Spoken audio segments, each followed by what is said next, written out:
में जो लोग अपना समय तन मन धन लगाकर काम करते हैं, उन्हें अगर सम्मान मिलता है तो समाज में मिसाल बनती है। सुभाष चंद्र बोस जी एक ऐसे व्यक्ति जिनके आह्वान पर महिलाओं ने अपने आभूषण त्याग दिए। देश की लड़ाई में सिविल सर्विस में अपना सिलेक्शन होने के बाद भी अपना योगदान देने के लिए उन्होंने उस नौकरी को स्वीकार नहीं किया। एक होनहार छात्र जो न केवल भारत बल्कि इंग्लैंड तक अपनी पढ़ाई कर आए, लेकिन अपने कैरियर की चिंता ना करते हुए देश की आजादी के लिए अपनी आहुति दे दी। ऐसे व्यक्ति की याद में आज इस कार्यक्रम का आयोजन किया गया है। आप सब यहाँ पर आए हैं। हम लोगों ने जो अवार्ड रखे हैं वो बेस्ट ह्यूमन के नाम से रखे हैं। एक बार एक संत एक गांव में गए, वहां के लोग मिलने के लिए आए। उन लोगों ने कहा कि एक ने कहा मैं अपने बच्चे को अच्छा डॉक्टर बनाना चाहता हूँ, दूसरे ने कहा मैं अच्छा इंजीनियर बनाना चाहता हूँ, तीसरे ने कोई और पेशा उनको बताया। तो संत ने कहा कि आप इन्हें अच्छा आदमी बना दीजिए, बाकी तो ये सब अच्छा बन जाएंगे। तो साथियों, अच्छा आदमी बनाना बहुत जरूरी है। अगर अच्छा व्यक्तित्व है तो वो हर जगह अच्छा ही करेगा। विवेकानंद जी बहुत छोटी उम्र में भारत की अलग जगह कर चले गए। 40 साल से भी कम उम्र थी उनकी, लेकिन जब वो विश्व भ्रमण के लिए गए तो अमेरिका में उनसे सवाल पूछा गया था कि आपका धर्म क्या है।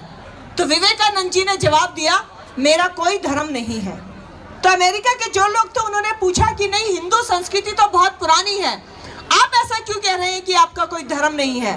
तो विवेकानंद जी ने कहा कि जिस व्यक्ति का देश गुलाम हो, जिस देश की भारत माता गुलामी की जंजीरों में जकड़ी गई हो, उस देश का कोई धर्म हो ही नहीं सकता। हम तो गुलाम लोग हैं।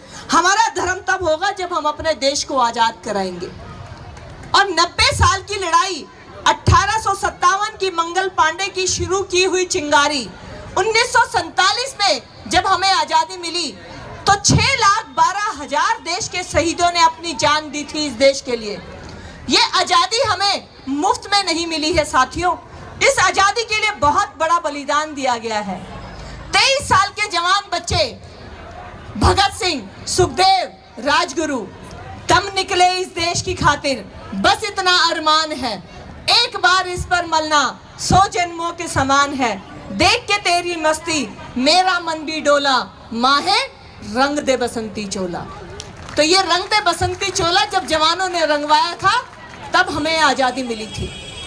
साथियों, हम वो व्यक्ति हैं जो आजादी के बाद पैदा हुए। हम लोगों को वो सौभाग्य नहीं मिला कि देश की उस लड़ाई में हिस्सा ले पाते, लेकिन देश के लिए सिर्फ मरना ही देशभक्ति नहीं होता, देश के लिए जीना भी देशभक्ति होता है। अपना काम ईमानदारी से करना, समाज में रोल मॉडल बनना, अच्छे काम करना, भ्रष्टाचार ना बढ़ाना, कम करने की कोशिश करना, स्वच्छता का ध्यान रखना, देश में महिलाओं और बच्चों को, बेटियों को बराबर का हक देना, ये सब भी देश के लिए जिंदा रहने के काम है। तो हम लोगों को देश के लिए जिंदा रहने का काम करना चाहिए। आज सुभाष चंद्र बोस जी की यहाँ जो तस्वीर लगी है, ऐसे ही नहीं लगी है, जीवन कुर्बान किया है। इसीलिए कहा जाता है कि जो हंस रहा है उसे जरूर दर्द ने पाला होगा, जो चल रहा है जरूर उसके पाँव में छाला होगा। बिना मेहनत के इंसान की तकदीर चमक ही नहीं सकती, क्योंकि जो जलेगा उसी दिए में तो उजाला होगा। तो साथियों, समाज के लिए, देश के लिए जलना बहुत जरूरी है। इस तरह के कार्यक्रम अपने आप में बहुत मोटिवेटिंग होते हैं और मैं तो बधाई देती हूँ कि हमारी आगे आने वाली पीढ़ी को यहाँ परफॉर्म करने का मौका मिल रहा है। इन छोटे छोटे बच्चों को देख के शायद हम सब लोग बचपन में चले गए।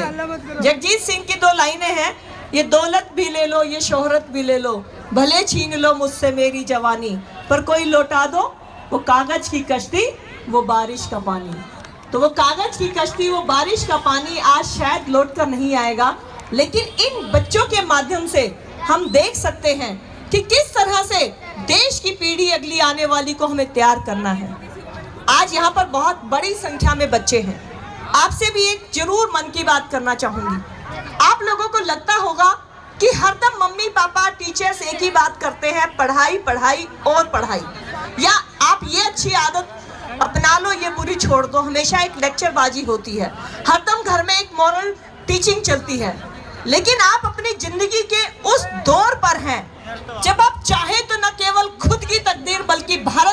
बदल सकते हैं। इस समय को आप अपनी एसेट्स मानकर चलिए। जितना भी आप अच्छा करेंगे वो आगे आपके लिए, समाज के लिए, परिवार के लिए काम आने वाली चीजें हैं। आज जितने हम यहाँ बड़े बैठे हैं, शायद अपनी क्षेत्र में मेहनत कर रहे हैं, हमें रिवार्ड्स भी मिल रहे हैं, हम अच्छा भी कर रहे हैं, लेकिन फिर भी अगर मैं अपने दिल की बात कहूँ तो ये कह सकती हूँ कि मुझे लगता है कि जब बड़े हुए तो लगा कि वो दिन कैसे अच्छे थे, क्योंकि आज टूटे हुए सपने और अधूरी इच्छाओं से तो वो टूटा हुए खिलौने और अधूरा होमवर्क बहुत अच्छा था। तो आज वो अधूरा होमवर्क, टूटे हुए खिलौने याद आते हैं, तो वो दिन आज के दिन में हम मिस करते हैं। आप लोग हमारी आने वाली पीढ़ी हैं, अगर आप मेहनत करेंगे तो देश का नाम रोशन होगा, और भगवान भी उनका साथ देते हैं जो मेहनत करते हैं, जो कर्म करते हैं, उन्हीं का साथ ऊपर वाला भी देता है। तो एक अंतिम बात कह के मैं अपनी वाणी को विराम दूंगी कि बेटियों को आप बराबर में बेटों का हक दें। आज समाज में जो चल रहा है उसमें बेटियां कम परफॉर्म नहीं कर रही हैं। पहले लगता था कि बेटियां फिजिकल बेटों से कमजोर होती हैं, लेकिन आज खेलों में स्वर्ण पदक लाकर चाहे साक्षी मलिक हैं या दीपा जी हैं, उन्होंने साबित कर दिया कि लड़कियां लड़कों से कहीं बायोलॉजिकल भी कम नहीं है। तो बेटियों को बराबर का मौका मिले। इतना कहना चाहती हूँ कि नदियों से कतरा नहीं मांगा करते, नदियों से कतरा नहीं मांगा करते, समुद्रों से कासा नहीं मांगा करते, और कभी तो बेटियों के लिए भी हाथ उठाओ, हमेशा भगवान से बेटों के लिए नहीं मांगा करते। तो आज इस मंच से इतना अच्छा सुंदर कार्यक्रम यहाँ पर किया गया। अनुज जी मंच संचालन कर रहे हैं, हरियाणा से दिल्ली आ गए, धन्यवाद आपका। आपकी कमी हमें भी खलती थी, और पूनम बहन का और इनकी पूरी टीम का बहुत बहुत धन्यवाद। नमस्कार।